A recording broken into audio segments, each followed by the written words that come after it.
Welcome, Karmen Vidonja Ozvatič, to the Q&A of Collabwith. Thank you very much. Thanks for the invitation. So you are here because you are an expert on public grants from European consortiums. Mm-hmm. Yes, I am. I've been involved in EU-level funded programs for 18 years already. I've spent quite a lot of my business time abroad. I lived in Germany, I lived in Brussels for several years. I spent one very qualitative year in Budapest, and then I moved back to Slovenia, and since then I've been working for the company Tiko Pro. We specialize particularly in innovation projects and cover related programs, and Horizon Europe is one of them. Also Digital Europe program, Eureka, and others. We are based in Slovenia, as already mentioned. We have started 10 years ago involved in the national, that is Slovenian funding, and have built along the way a strong interdisciplinary team of experts that support our clients in their EU-level funding applications. We have a broad client network and have already secured over 1 million funding for our customers. And then, as an interesting fact, our team consists of 16 female experts, and we are now struggling to get some male experts on board to secure the gender aspects. Now, joke aside, we are expanding, and we would be happy to welcome some male experts among our team. So, yeah. What is Horizon Europe, and when does the Horizon Europe start? Because before it was Horizon 2020. So can you explain? Yes. I will give you some background, and then I'll explain you a bit the structure of the program and so on.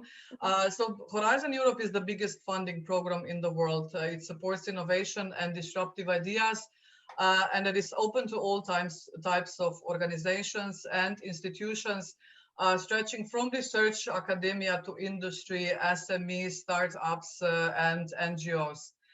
It provides very high co-financing rates for different types of actions, which is between 70 and 100% in average. Horizon Europe is basically a program that transforms key European strategic priorities into innovative real-life success stories.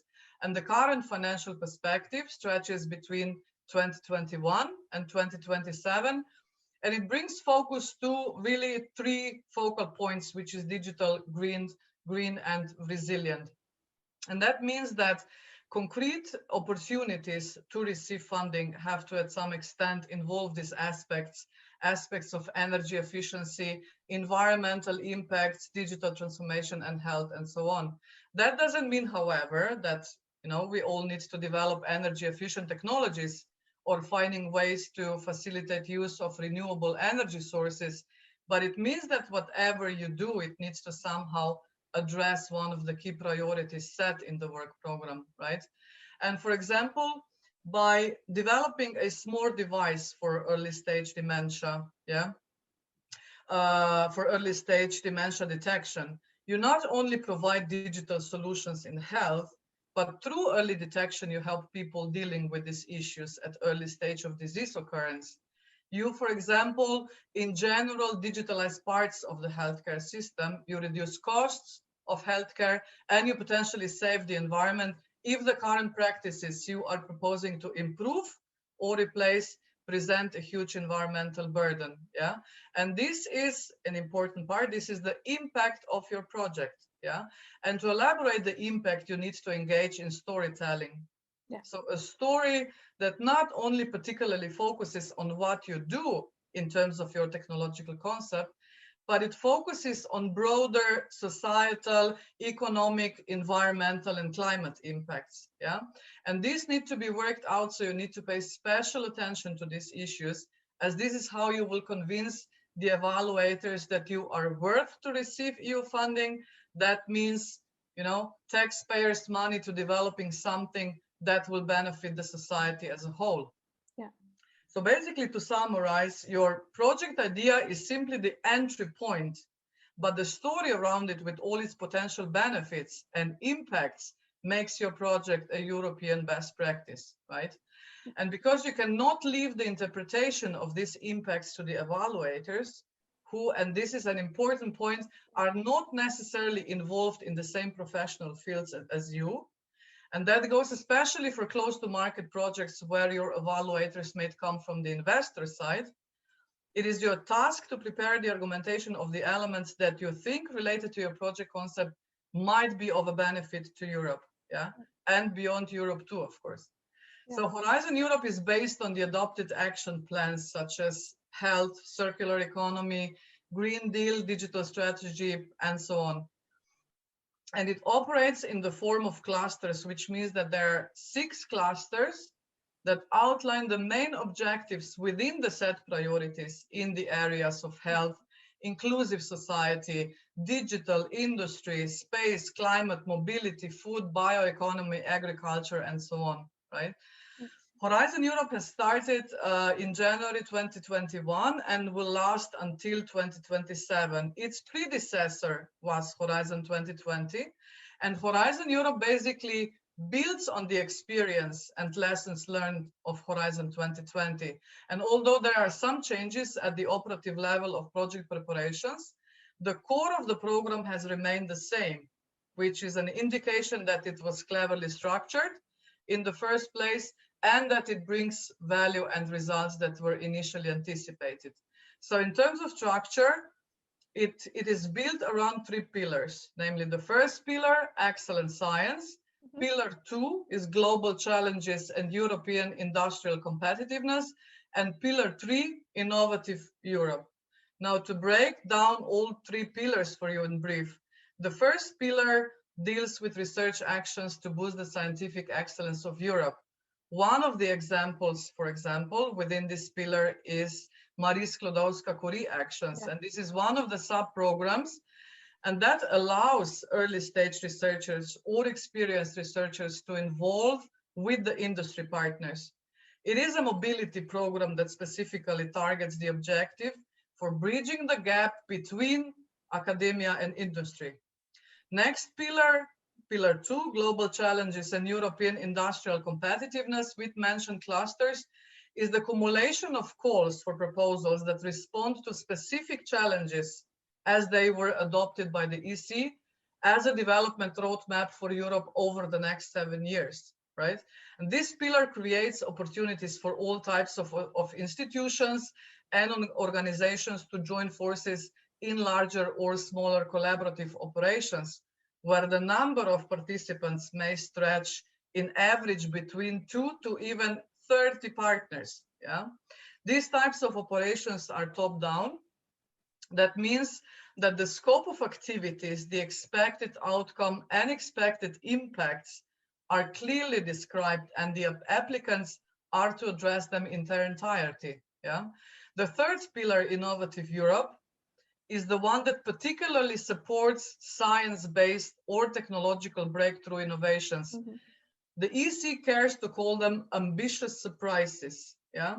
And this pillar is also offering bottom-up opportunities next to top-down, which means that the topic of the call is not predetermined, yeah? So you might submit a proposal to any challenge that the EC has defined as its top priority. So we are talking about any approaches that facilitate, let's say, digital transformation, accelerated use of renewable energy sources, Internet of Things, artificial intelligence approaches, and alike.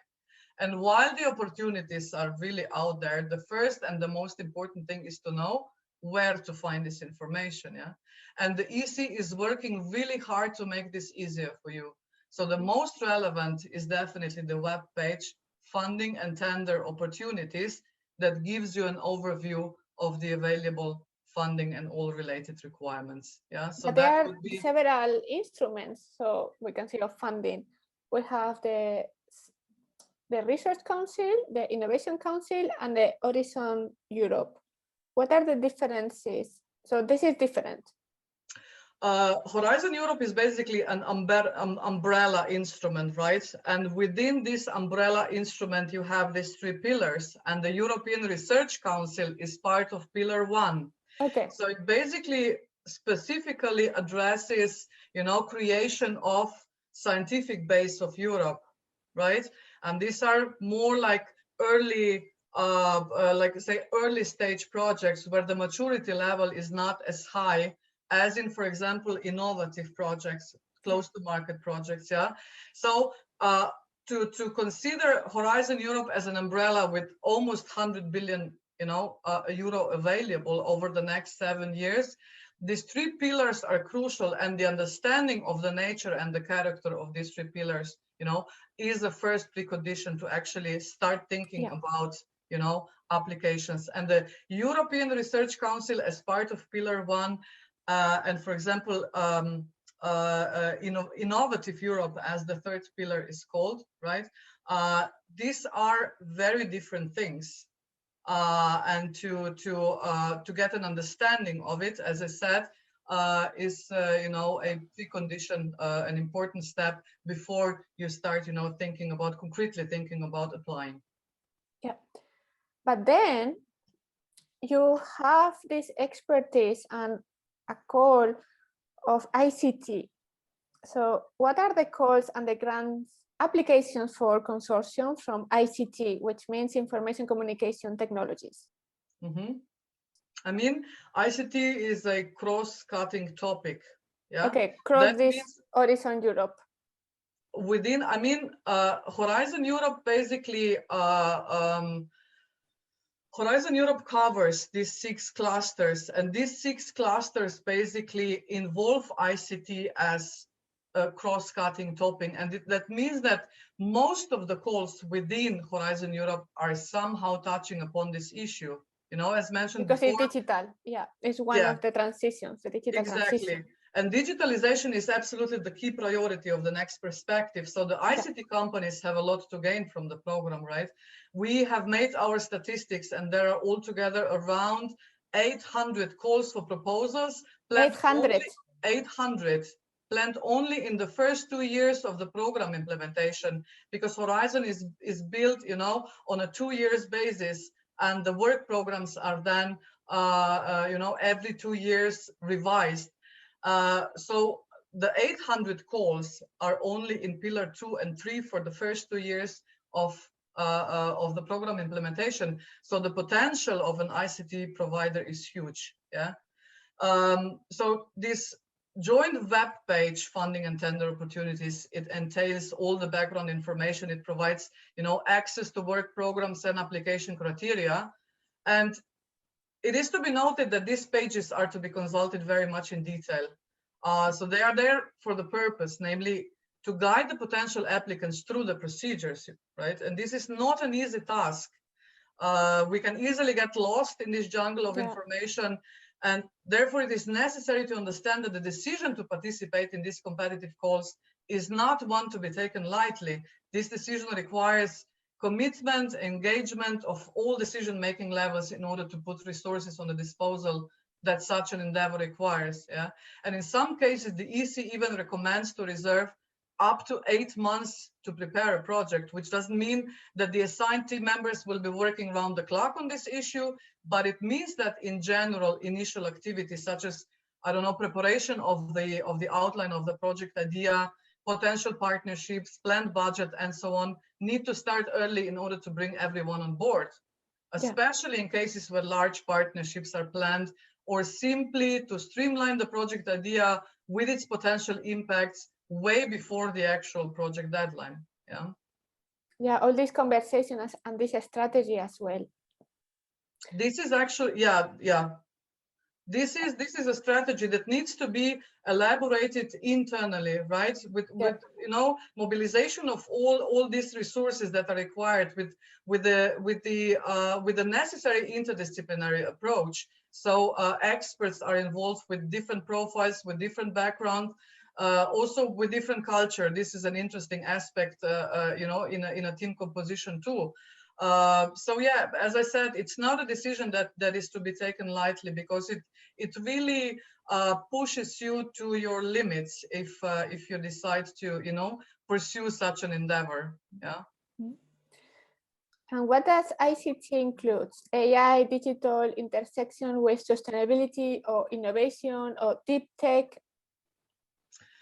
I mean, if we look at the clusters of the Horizon Europe, reaching from health, industry, space, energy, mobility, bioeconomy to natural resources, as I already mentioned, ICT is basically omnipresent. It is really everywhere. Yeah? It may well be the core of the project idea. Let's say you are developing a new, more efficient, smart way of customer interaction using adaptive technologies, for example, or ICT may be an important component of the proposed model, let's say in the modernization of the production line, where ICT is the so-called enabler of the overall system. Yeah? And there are, as far as the opportunities is concerned, complementary programs to the Horizon Europe that cover especially the aspect of digitalization. One of the most dominant ones is the Digital Europe program that puts on disposal additional 9 billion euro to facilitate the use of digital technologies.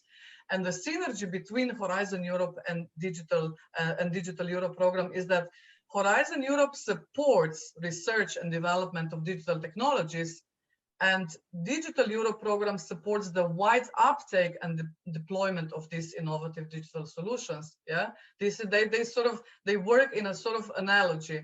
So the main idea of the digital program is to accelerate the use of digital technologies in the area, I don't know, of supercomputing, artificial intelligence, cybersecurity, or their use across the economy and society. And besides, the digital program invests hundreds of millions of euro into trainings to support advancements in digital skills. The adoption of these exactly. technologies. Yeah. Exactly. Yeah.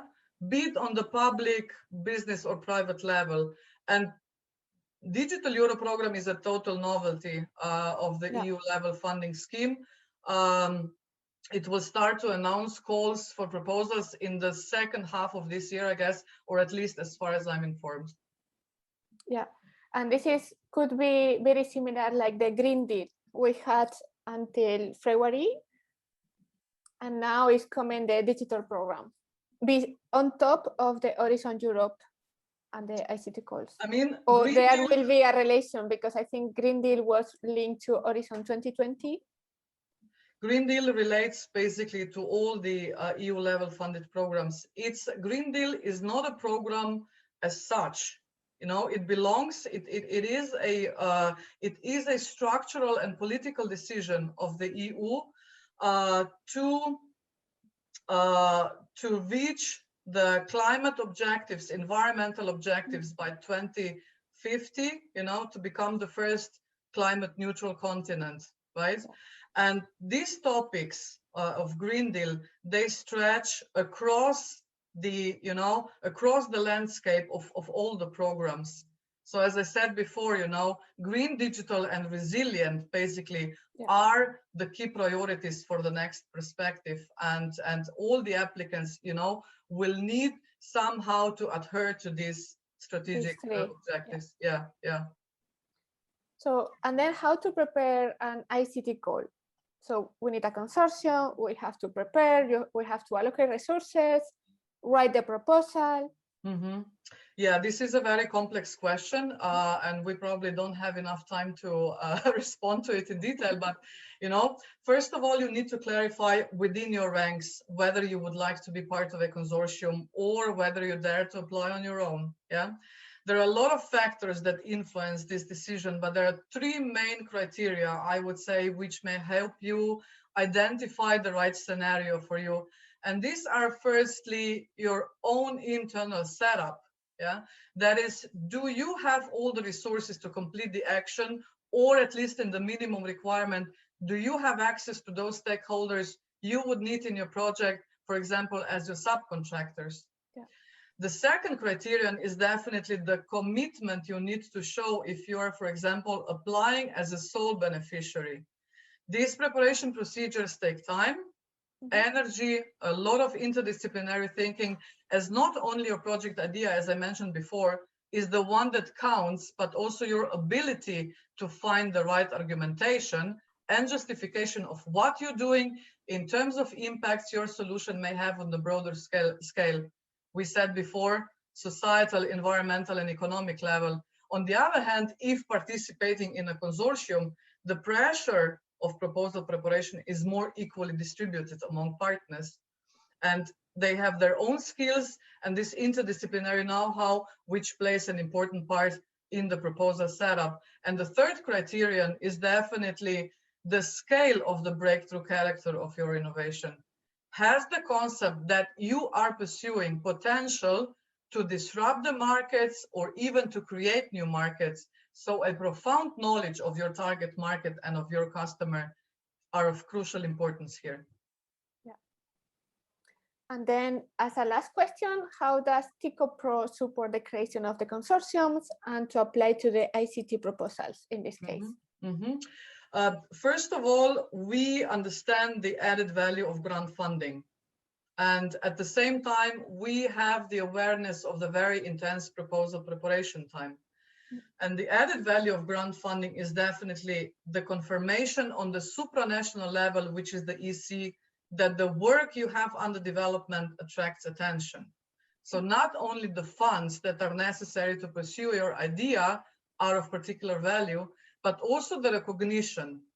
As with this recognition, you are positioned among the recipients of the EU level funding, which creates traction on many levels, either in talks with the investors or the industry. For example, if you're an academic or research institution, when we talk about scaling up of your innovation.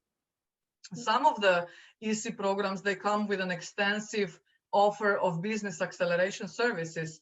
This is part of Pillar 3, Innovative Europe, with the Accelerator program, which means that if successful, you are given strong support in form of coaches, mentors, program managers who are there to push you and your idea further. Because this is what it's basically all about, namely to translate innovative ideas into marketable products. And in this way, boost your business, or in case of an academic partner, to facilitate transition from research into successful market innovation. And we know how to handle with this issue, right? I mean, in general, there is... So one question, accelerator is EIC. So the European Innovation Council is the accelerator. Exactly, yeah. It is a close to market project that is intended only for sole beneficiaries, mono beneficiaries. So no partnerships are allowed. And basically the accelerator serves as a sort of a facilitator of your innovation, bringing it closer to market and, you know, secure the market rollout. And the Commission steps in also with the equity investment up to 15 million. And the Commission, together with the European Investment Bank, they look for investors for you, or even the Commission itself steps in as an investor, for a certain period of time. I mean, in general, there is, in my view, a lot of information out there, and I mean, if not sometimes too many, right? Yeah. But there is also no way around it, because if we talk about almost 100 billion euro only to be spent in the framework of Horizon Europe in the next 7 years, this machinery needs a strong foothold in terms of strategic objectives, And together with this temporary facility program that has been put in place to combat the consequences of Corona crisis, for example, yes. The EU has put together a true money powertrain that in total amounts to 1,800 billion euro. Yeah. Now, with all these funds available, you know, you can feel overwhelmed sometimes, and I absolutely get. And this is why the Tiko Pro is helping the companies to say, okay, what do you need? How we can match the fundings with your needs from the business and the company, and help them to innovate, to see how they can improve their businesses, you know, to be relevant in the future as well. Yes. I mean, in the first place, we can help you find your way through this jungle, right? To overcome this first hurdle. And one of the first challenges is also to find the right call. And the absolutely incorrect approach here would be, you know, to try to squeeze your project idea into a call that is simply just not the right fit. Yeah. The Commission spends a lot of resources to put together these programs. So to expect that the evaluators will show mercy if they realize you are presenting something that is not in line with the project goal, you're simply mistaken. And we step in here, you know, on behalf of the customer, trying to find this right fit. And the critical view on the project idea in terms of eligibility criteria is also absolutely the first step. And as we are experts in these programs, this, you know, might make your life much easier, as we are here to secure this consistency between your idea and the call requirements. Yeah. And we also support you in sometimes quite complex application procedure, which becomes especially evident if you are applying in a consortium. And the management and coordination of several partners that is up to, I don't know, 10 or 20 is quite a big challenge. So making sure that all partners are aligned and equally involved in all of the preparation process is a hard task. And when it comes to finances, for example, one hurdle to overcome is the right interpretation of the budget positions. Yeah. Knowing which costs are eligible and which are not. And this aspect may come in handy, especially as the funding body may cut some costs before the grant agreement is signed, if budgets are being prepared without paying enough attention, you know, to the cost eligibility criteria. Now, as far as well, separate this budget between personal budget, hardware, others, and there is some kind of techniques as well, and then as well in work packages. So there is like a matrix. And there is a matrix, and the Commission is really pushing hard, you know, to prepare all the templates, all the matrices, as you said, in order to make, you know, very clear and very understandable to the applicants, you know, what is required in certain budget positions. And budget positions are fixed. And there is also explanation of these budgets. And there is a, you know, an annotated grant agreement that has, I guess, over 800 or 900 pages, right? And you always need to consult this document as well to properly interpret and to properly understand the criteria. And the next step in the project preparation is also the streamlining, you know, of your project idea, like brainstorming about what to include and what not. Yeah. And we are to help you in finding the convincing argumentation and justification for your project elements, such as, I don't know, if your project particularly focuses on societal and health benefits. Let's say you are involved in the development of COVID-related solution. We help you create a story around the model that you are presenting and support you in quantifying these impacts. However, we do not write your project per se, as you know, you are the experts, you are knowledgeable in your target area. Instead, we make sure that your project presentation is aligned with the expectations of the call. Yeah. And then in terms of partnerships that are required in almost all of the Horizon Europe calls and also other R&D programs, there are ways to reach out to partners, either, you know, through your existing networks or through partner search options that are available on the websites as a complementary service of the EU level funded programs.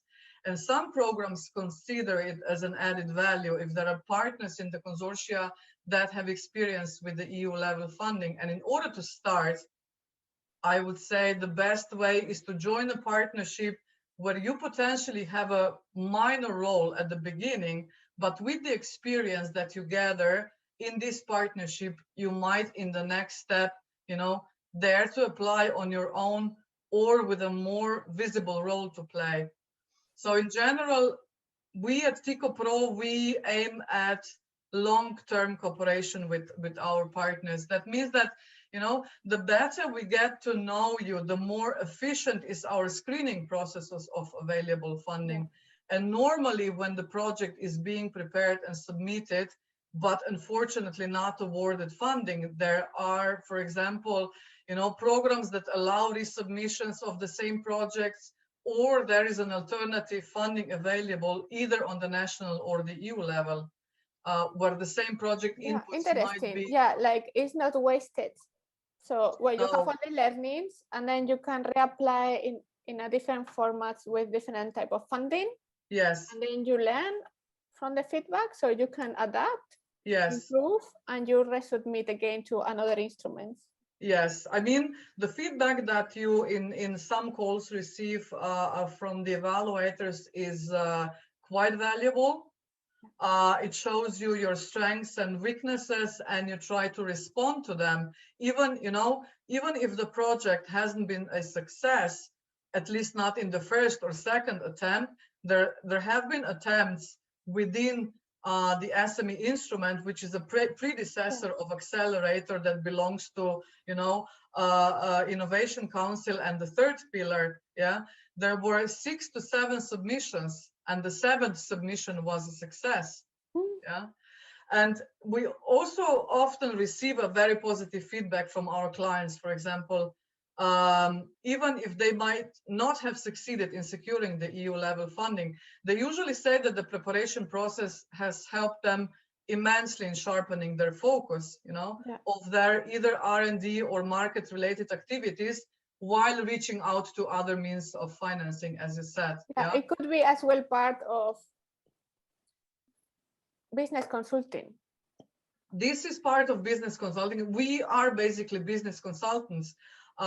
This business aspect to present, you know, the necessity to present your project as a business case is not a part, is not an integral element of all Horizon projects. As I said before, there are pillars that particularly focus on science, on, you know, building the knowledge base of Europe. But there are the ones that are close to market, and this close to market require really a strict business approach. Yeah.